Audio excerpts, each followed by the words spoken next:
Alright, so welcome to Pbteck, and in this video I'm going to show how you can actually scan your Dstv Explora Decoder if you are living in Nigeria. Alright, so whenever you search on your decoder for the first time, this will be the first page that will be on it if you have to scan the decoder.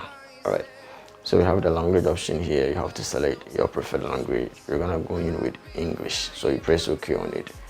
And when you come here, you have the slide page. So you need to look through the slide and then select the E36B. Since you are living in Nigeria, you have to select the E36B and you press OK on it. So when you come here, you need to come down to the manual setup. That's the second option, and you press OK on it.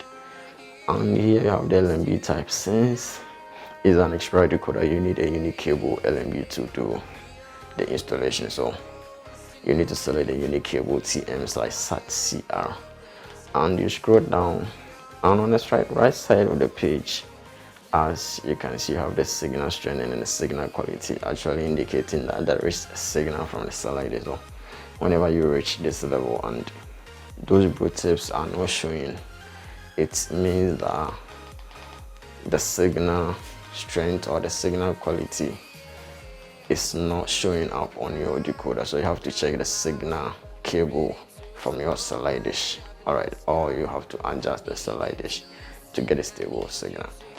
So you come down here to highlight the scan option and you press OK with it. You don't have to change any user bank figure over here because it's now an extra view installation, so all the user bank figures have to be the same. And you press OK on the scan option to proceed. So after scanning, if it's a newly decoder and there is no activation on it, you have to call the Dstv office and then you provide them with the details of the decoder. That's the IUC number, your own details, and they will do the necessary activation right there for you.